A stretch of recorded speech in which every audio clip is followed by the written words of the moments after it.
রংপুর স্কুলের সাবেক শিক্ষক, জেলা স্কুলের সাবেক শিক্ষক গণপতি চক্রবর্তী স্যারের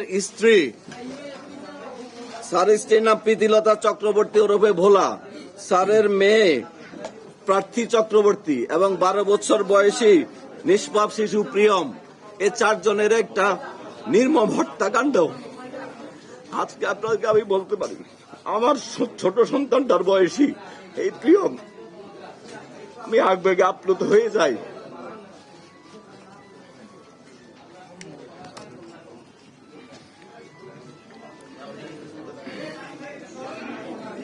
এই হত্যাকাণ্ডের পরে আমাদের রংপুর মেট্রোপলিটন পুলিশ, আমাদের সিআইডি টিম, এখানে সুমিত আছেন, আমাদের ডিবির নরেশ, আমাদের এডিশনাল কমিশনার নরেশ আছেন, আমাদের সনাতন ডিবির টিম সহ আমাদের পুলিশের সকল সংস্থা, গোয়েন্দা সংস্থা, মিডিয়া কর্মী, সমাজকর্মী সকলের সম্মিলিত প্রচেষ্টায় আমরা অত্যন্ত অল্প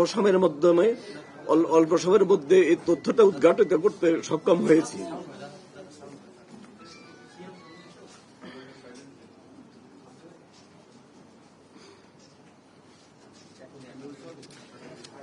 এখানে গণপতি চক্রবর্তী স্যার ছিলেন একটা সম্মানিত লোক। উনার ফ্যামিলি ছিল, কারোর সাথে কোনো কলহ বিবাদ কিছু ছিল না। তো পার্শ্ববর্তী যে বাসাটা উনি এখানে বাড়ি করেছেন, পার্শ্ববর্তী বাসার উপর দিয়ে 2 জন খুনি, তাদের নাম মুগ্ধ দাস, আরেকজনের নাম সিদ্ধার্থ। মুগ্ধ দাস এবং সিদ্ধার্থ পাশের বিল্ডিং এর উপর দিয়ে ওনাদের ছাদে আসে। ছাদে এসে, এটা বৃহস্পতিবার দিবাগত শেষ রাতে, তারা 2 জন সম্পর্কে মামাতো ভাই। ছাদে এসে ওই ছাদে বসে তারা নেশা করে, ইয়াবা সেবন করে। ইয়াবা সেবন করাকালীন গণপতি স্যার, আমাদের ভিকটিম গণপতি চক্রবর্তী স্যার যখন উপরে সাউন্ড শুনে তিনি উপরে যান। খালি গায়ে ছিলেন, কাঁধে একটা গামছা ছিল। তিনি ওদেরকে উনার ছাদে বসে আড্ডা দেওয়ার ব্যাপারে জিজ্ঞাসা করলে, চ্যালেঞ্জ করলে, ওই 2 জন খুনি, তারা যেটা আমি কথা বলেছি আসামিদের সাথে, আসামিরা তাদের পরিচয় প্রকাশ না করার জন্য, সমাজে তাদের যেন পরিচয় প্রকাশ না হয়ে যায়, তাৎক্ষণিকভাবে ওই স্যারের গলায় যে গামছাটা ছিল সেই গামছা দিয়ে পেঁচিয়ে উনাকে সেখানে হত্যা করেন। গণপতি চক্রবর্তী স্যার যখন স্যারকে খুন করা হচ্ছে তখন উনি বাঁচার জন্য আপ্রাণ চেষ্টা করে এবং কিছু শব্দ হয়। শব্দ শুনে গণপতি চক্রবর্তী স্যারের স্ত্রী প্রীতিলতা চক্রবর্তী ওরফে ভোলা, এই ম্যাডাম উপরে আসার চেষ্টা করেন। উপরে আসার সময় ওই 2 জন খুনি উনাকে সিঁড়ির মধ্যেই গলায় গামছা পেঁচিয়ে, সেখানে ছাদের উপরে কাপড় চোপড় ছিল, পুরনো একটা গামছা পেঁচিয়ে উনাকে সিঁড়ির মধ্যে হত্যা করেন। উনার চিৎকার চেঁচামেচিতে উনার মেয়ে প্রার্থী চক্রবর্তী, বয়স 25, সে যখন এগিয়ে আসে, প্রার্থী চক্রবর্তীকে তারা খুন করে গামছা পেঁচিয়ে। খুনিদের বক্তব্যে আমি যেটা শুনলাম, প্রার্থী চক্রবর্তী মারা যাচ্ছিল না, প্রায় 4-5 মিনিট লাগে তার প্রাণ যাওয়ার ক্ষেত্রে। সেই সময় তারা রশি দিয়ে তার গলায় এবং মুখে পেঁচিয়ে ধরে।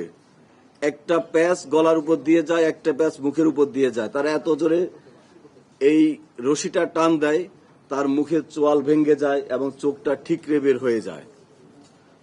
উনাকে মারার পরে খুনিদ্বয় চিন্তা করলো এই নিচে যায়। নিচে যাওয়ার পরে ছোট ছেলেটা, যার কথা বললে আমি আবেগপ্রবণ হয়ে যাই,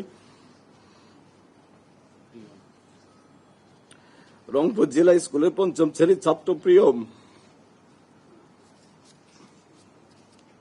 আমার ছেলের বয়সী, সেই প্রিয়মকে তারা গলায় কাপড় এবং এক পর্যায়ে একটা বালিশ চাপা দিয়ে হত্যা করে। হত্যা করার পরে সকাল হয়ে যায়। এরপরে তারা ওই বাসায় ছোট ছেলেটা যে রুমে ছিল সেই রুমের বাথরুমে গোসল করে। প্রথমে সিদ্ধার্থ গোসল করে, সিদ্ধার্থ বের হওয়ার পরে মুগ্ধ গোসল করে। গোসল করার পরে তাদের ডাইনিং টেবিলে বসে তারা খেজুর খায়। সেখানে একটা বইমে খেজুর ছিল। খেজুর খাওয়ার পরে তাদের কাছে একটা পিস ইয়াবা ছিল। সেই ইয়াবা তাদের ডাইনিং টেবিলে বসে সেবন করে এবং ইয়াবার আলামত আমরা পেয়েছি। ইয়াবা সেবনের পরে সকাল হয়ে যায়, জুমার দিন ছিল। তারা অপেক্ষা করতে থাকে বাইরে লোকজন যেন কমে যায়। যখন জুমার নামাজের সময় হয় তখন তারা মুসল্লিরা নামাজে ব্যস্ত ছিল, রাস্তাঘাট ফাঁকা ছিল। দুইজন বাসার থেকে বের হয়ে সাথে লুট করে নিয়ে যায়। এর মধ্যে সিদ্ধার্থ, সে একটা স্বর্ণের দোকানের কারিগর, পিকে পাল জুয়েলার্সে 8 বছর যাবৎ স্বর্ণের কাজ করে। কাজে সে কোনটা স্বর্ণ কোনটা ইমিটেশন সে চিনে এবং একটা চুড়ি সে আগুন দিয়ে পরীক্ষা করে। আমরা যখন কালকে আলামতটা পেলাম যে একটা চুড়িকে স্বর্ণের চুড়ি কিনা পরীক্ষা করার জন্য আগুন দিয়ে টেস্ট করা হয়েছিল, তখন আমরা অনুমান করেছিলাম স্বর্ণের কাজে অভিজ্ঞ হয়তো কেউ থাকতে পারে। আমাদের সেই অনুমানটা সঠিক হয়, সিদ্ধার্থ স্বর্ণের কাজে অভিজ্ঞ। তারপরে তারা এই ঘটনাকে ডাকাতি বলে যেন পুলিশ মনে করে, সেজন্য তারা ইচ্ছাকৃতভাবে জিনিসপত্র এলোমেলো করে, অর্থাৎ তদন্তকে ভিন্ন খাতে প্রবাহিত করার জন্য ইচ্ছাকৃতভাবে এটা করে।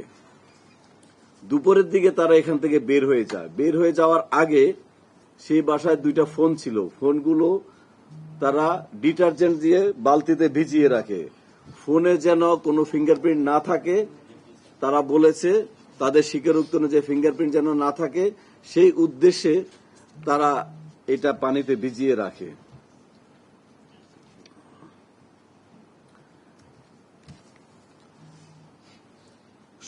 বৃহস্পতিবার দিবাগত রাত্রে, অর্থাৎ শুক্রবার ভোর রাত থেকে শুরু হয়ে এই ঘটনাটা তারা সারাদিন ঘটায়। তারপরে তারা যাওয়ার সময় এই যে আমরা কিছু স্বর্ণ অলংকার ওদের দেখানো মতো উদ্ধার করেছি, এগুলো তারা নিয়ে যায়। নিয়ে ওরা মন্দিরের পিছনে একটা পরিত্যক্ত বাড়ির পরিত্যক্ত জায়গায় সেখানে রেখে দেয়।